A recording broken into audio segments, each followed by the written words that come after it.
श्री गंगा जी की उत्पत्ति, किम पुरुष आदि वर्षों की विशेषता तथा भारतवर्ष के विभाग, नदी, पर्वत और जनपदों का वर्णन। मार्कंडेय जी कहते हैं, द्विजश्रेष्ठ विश्वयोनि भगवान नारायण का जो ध्रुवधार नामक पद है, उसी से त्रिमगामिनी भगवती गंगा का प्रादुर्भाव हुआ। वहां से चलकर वे सुधा की उत्पत्ति के स्थान और जल के आधारभूत चंद्रमंडल में प्रविष्ट हुई और सूर्य की किरणों के संपर्क से अत्यंत पवित्र हो मेरु पर्वत के शिखर पर गिरी। वहां उनकी 4 धाराएं हो गईं। मेरु के शिखरों और तटों से नीचे गिरती बहती गंगा का जल चारों ओर बिखर गया और आधार न होने के कारण नीचे गिरने लगा। इस प्रकार वह जल मंदर आदि चारों पर्वतों पर बराबर बराबर बट गया। अपने वेग से बड़े बड़े पर्वतों को विदीर्ण करती हुई गंगा की जो धारा पूर्व दिशा की ओर गई, वह सीता के नाम से विख्यात हुई। सीता चैत्ररथ नामक वन को जल से अपलवित करती हुई वरुणोत सरोवर में गई और वहां से शीताना पर्वत तथा अन्य पहाड़ों को लागती हुई पृथ्वी पर पहुंची। वहां से भद्राक्ष वर्ष में होती हुई समुद्र में मिल गई। इसी प्रकार मेरु के दक्षिण गंधमादन पर्वत पर जो गंगा की दूसरी धारा गिरी, वह अलकनंदा के नाम से विख्यात हुई। अलकनंदा मेरु की घाटियों पर फैले हुए नंदन वन में जो देवताओं को आनंद प्रदान करने वाला है, बहती हुई बड़े वेग से चलकर मान सरोवर में पहुंची। उस सरोवर को अपने जल से परिपूर्ण करके गंगा शैलगज के रमणीय शिखर पर आई। वहां से क्रमशः दक्षिण में स्थित समस्त पर्वतों को अपने जल से अपलवित करती हुई महागिरी हिममान पर जा पहुंची। वहां भगवान शंकर ने गंगा जी को अपने शीश पर धारण कर लिया और फिर नहीं छोड़ा। तब राजा भगीरथ ने आकर उपवास और स्तुति के द्वारा भगवान शिव की आराधना की। उससे प्रसन्न होकर महादेव जी ने गंगा को छोड़ दिया। फिर वे 7 धाराओं में विभक्त होकर दक्षिण समुद्र में जा मिली। उनकी 3 धाराएं तो पूर्व दिशा की ओर गई, एक धारा भागीरथ के पीछे दक्षिण दिशा की ओर बहने लगी। मेरुगिरी के पश्चिम में जो विपुल नामक पर्वत है, उस पर गिरी हुई महानदी गंगा की धारा सुरक्षु के नाम से विख्यात हुई। वहां से वैराज पर्वत पर होती हुई सुरक्षु शीतोद सरोवर में गई और उसे अपलवित करके त्रिशिक पर्वत पर पहुंच गई। फिर वहां से अन्य पर्वतों के शिखरों पर होती हुई केतुमाल वर्ष में पहुंचकर खारे पानी के समुद्र में मिल गई। मेरु के उत्तरीय पाद सुपार्श पर्वत पर गिरी हुई गंगा की धारा सोमा के नाम से विख्यात हुई और सवित्र वन को पवित्र करती हुई महाभद्र सरोवर में जा पहुंची। वहां से शंकुट पर्वत पर जा क्रमशः वृषभ आदि शैलमालाओं को लांघती हुई उत्तर कुरु नामक वर्ष में बहने लगी। अंतोगत्वा महासागर में जा मिली। द्विजश्रेष्ठ, इस प्रकार मैंने तुम्हें गंगा जी की उत्पत्ति का वृतांत कह सुनाया। साथ ही जम्बूद्वीप का निवेश और उसके वर्ष विभाग भी बतला दिए। किम पुरुष आदि समस्त वर्षों में प्रजा बड़े सुख से रहती है, उसे किसी प्रकार का भय नहीं सताता। उनमें कोई छोटा बड़ा या ऊंच नीच नहीं होता। जम्बूद्वीप के 9 वर्षों में 7-7 कुल पर्वत हैं और प्रत्येक देश में पर्वतों से निकली हुई अनेकानेक नदियां हैं। विप्रवर किम पुरुष आदि जो 8 वर्ष हैं, वहां से पृथ्वी से ही प्रचुर जल निकलता है, किंतु भारतवर्ष में वर्षा के जल से विशेष कार्य चलता है।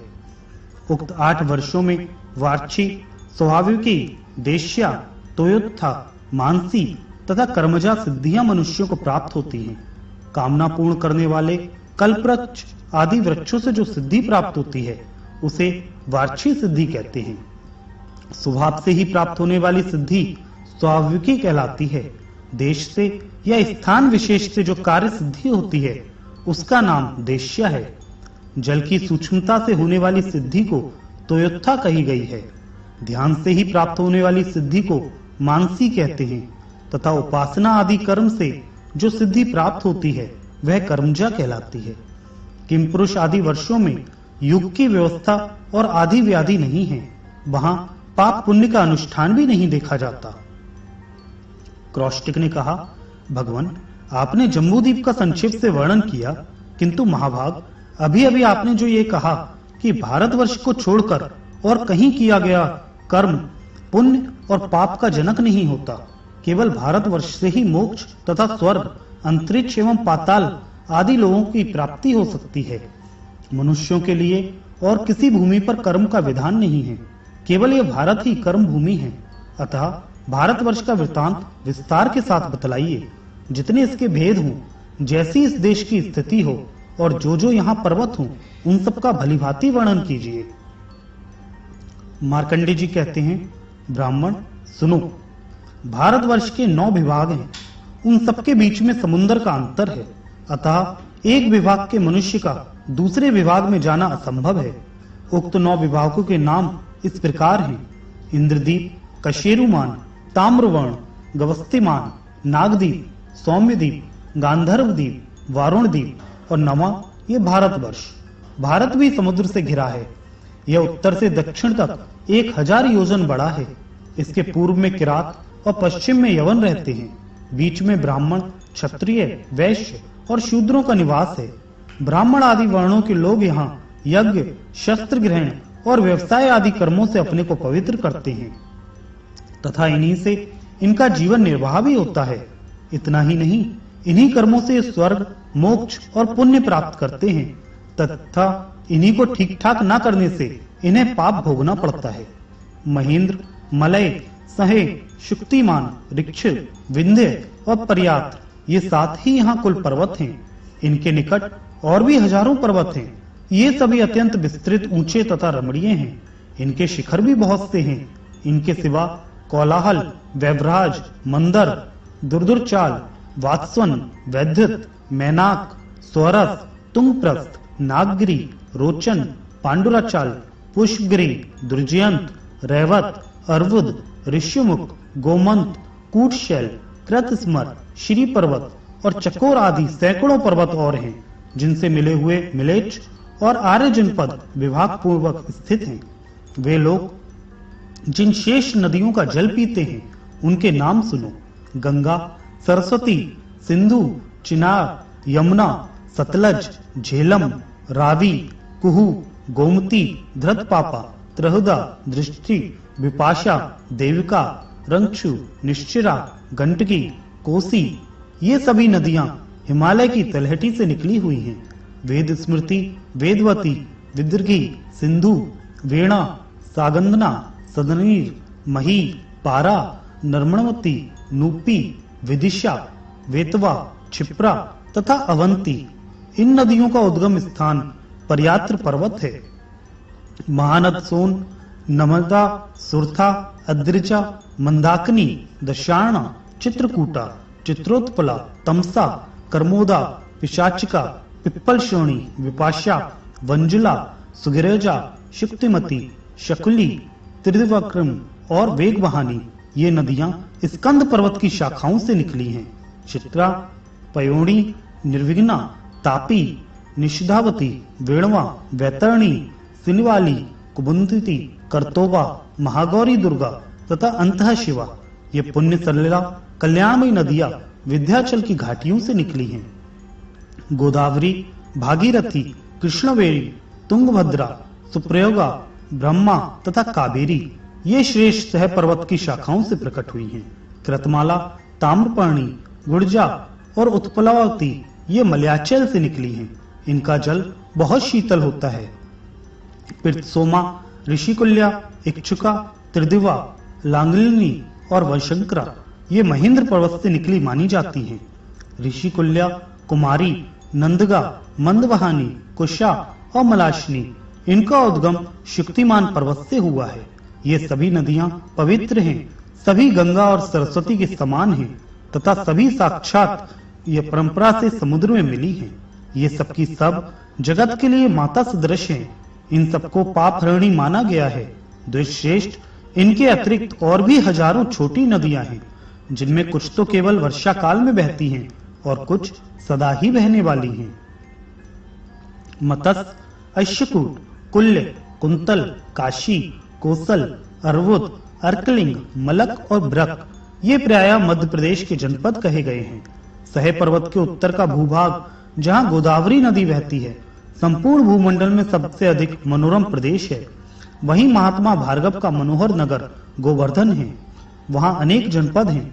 जिनके नाम इस प्रकार हैं: वायक, वार्धान, अभीर, कालतोयक, अपरांत, शूद्र, पंगव, चर्मखंडिक, गंधार, यवन, सिंधु, सौवीर, भद्र, शतद्रुज, कलिंग, पारद, हरिभूषक, माठर, बहुबुद्र, कैकेय और दशमलिक ये क्षत्रियों के उपनिवेश हैं तथा इनमें वैश्य और शूद्र कुल के लोग भी रहते हैं।